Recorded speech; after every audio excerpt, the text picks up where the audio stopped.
Hey y'all, today I'm going to tell you a few details about a founding father with whom I'm pretty sure you have at least passing familiarity.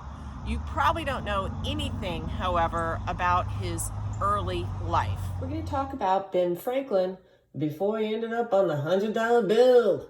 Who was this guy? He was born in 1706 in Boston. He was number 15 of 17 children and the youngest son, which means he did not inherit jack-off from his family. His father was Josiah Franklin, a nonconformist who had immigrated to the American colonies in 1682 and worked as a soap and candle maker, which means there wasn't really jack-off to inherit even if Ben Franklin had been the oldest son. What does that all mean? Ben came from super humble origins. He had a formal education that started at the age of 8 and ended at the age of 10. But I want you to know Ben Franklin, who could never remember a time in his life when he could not read, became self-educated, as do many figures from the American past. Abraham Lincoln, for example, springs to my mind. He ended up being in an apprenticeship with his father at first, but Josiah realized that his son was absolutely miserable making candles and soap. So he decided to put him into something that was a little bit more cerebral. And that meant at 12 years old, Ben entered into a 9-year contract with his older brother, James, as a printer. One thing you should absolutely understand about this period is that apprenticeships were not nice little trade programs that you went through like you might in a vocational school today. You couldn't start one and just quit, really. They were essentially a form of indentured servitude. So what did that mean? You weren't a slave because your contract would eventually end, but while you were under contract, your master owned you. You could be beaten, have to get permission from the person that was in charge of you to do absolutely anything. This proved to be an exceptionally important period in Benjamin Franklin's life, because this is when he developed his skills with the pen.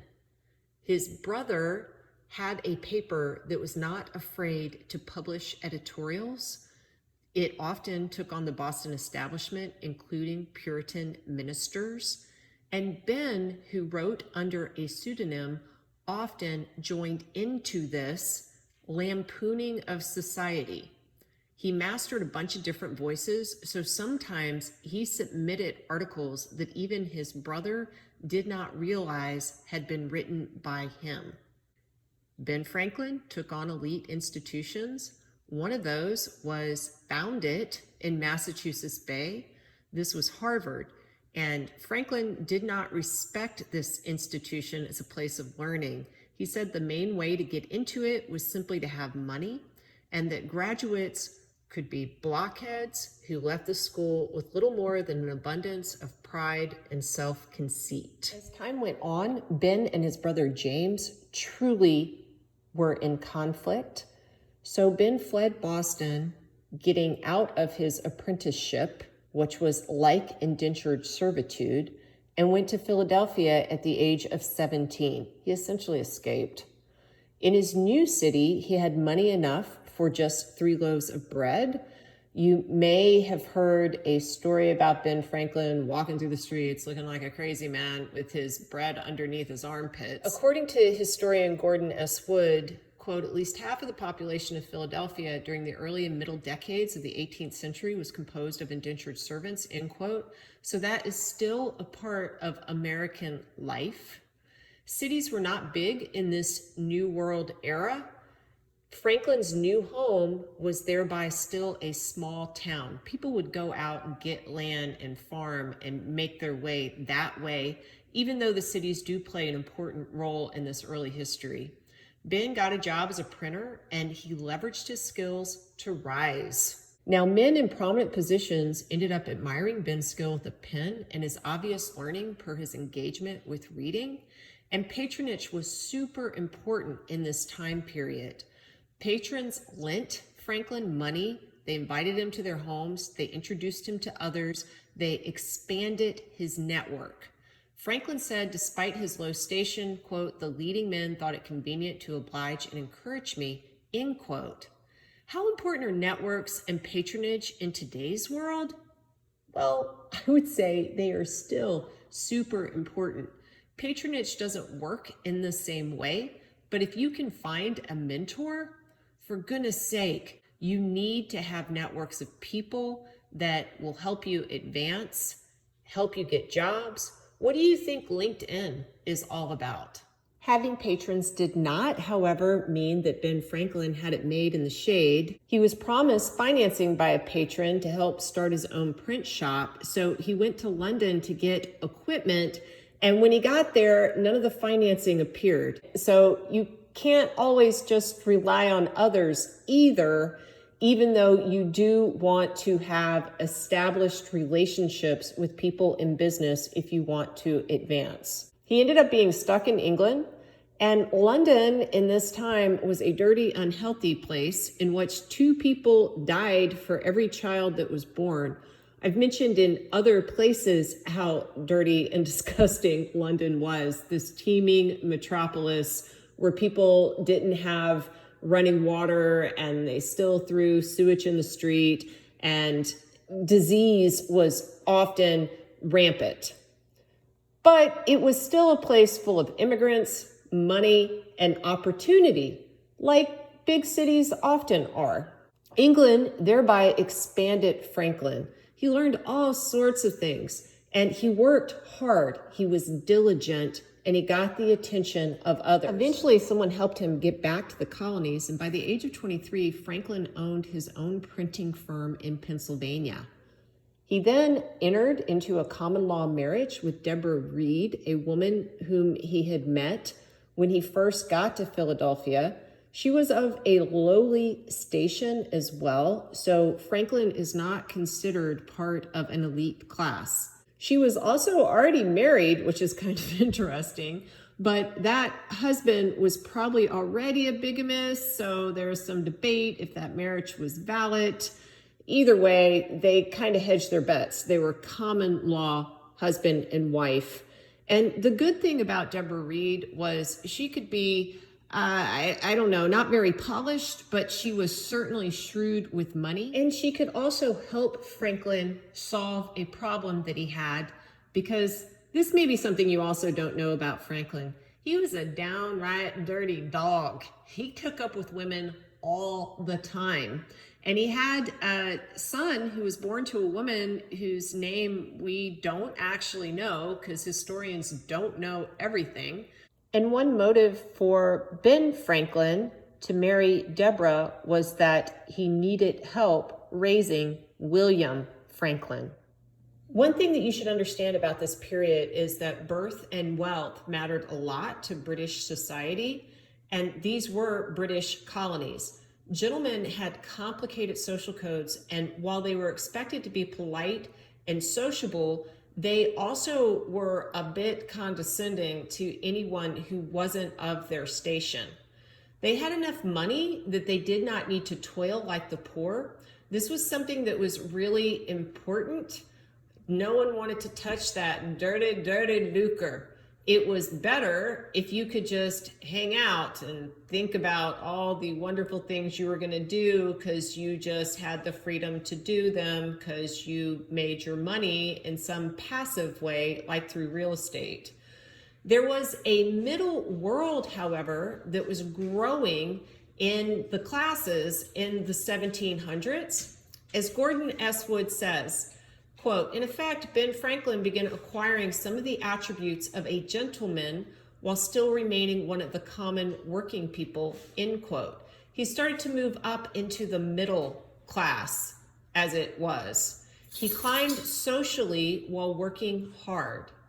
Quote, he had discovered earlier in his life that an ordinary person with the right sponsorship could be admitted to the Society of Gentlemen, end quote. At the age of 42, he had enough money to be, as he said, quote, master of his own time, end quote. By 1756, he'd even accepted the rank of colonel in a British militia unit, which further solidified his station as a gentleman. So in the 1750s, Franklin was a major player in the British Empire. He had essentially arrived.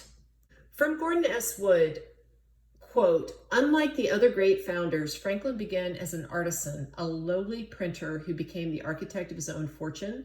He is the prototype of the self-made man, and his life is a classic American success story. The story of a man rising from the most obscure of origins to wealth and international prominence. Franklin has stood for American social mobility, the capacity of ordinary people to make it to the top through frugality and industry and to flourish, end quote. There's even a Texas connection that I think is interesting that I also got from Wood. When David Crockett died in the 1800s at the Alamo, he was not carrying the Bible with him, but he was carrying the autobiography of Ben Franklin. If you don't know anything about Crockett, we'll talk about him later in the course, but he also comes from super humble beginnings. Later, intellectuals in the United States and abroad would and do criticize Franklin for being a symbol of everything that is vulgar about American culture. Again, that dirty, dirty lucre.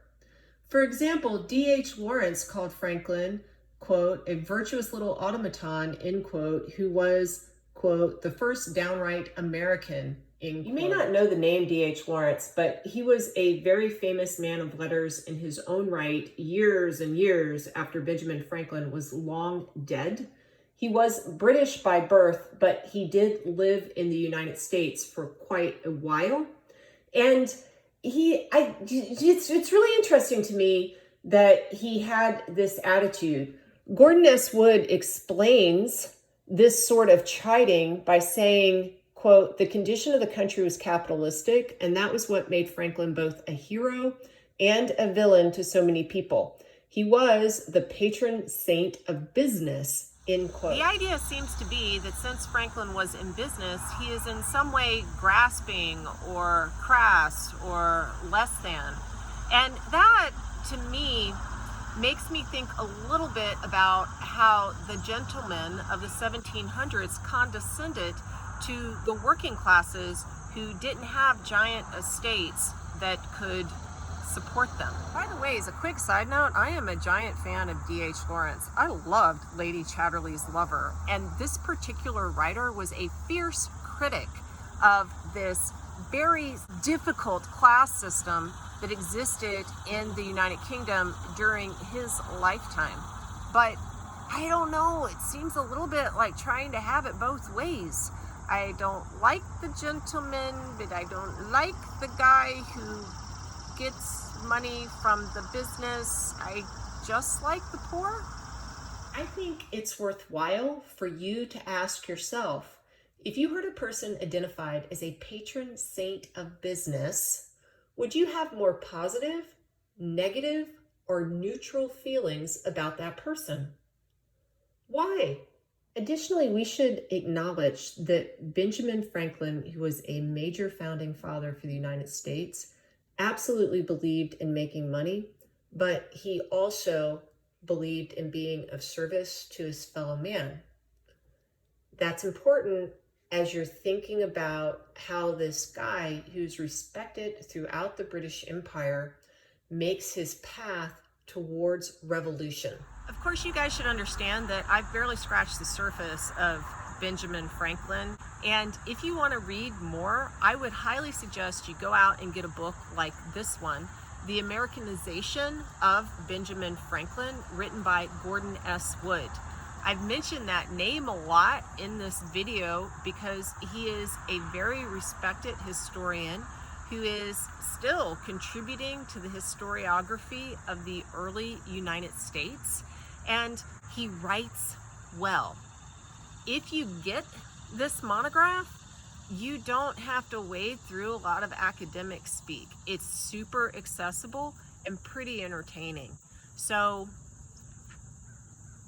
if you need some nighttime reading, maybe after you're done with my class. Bye.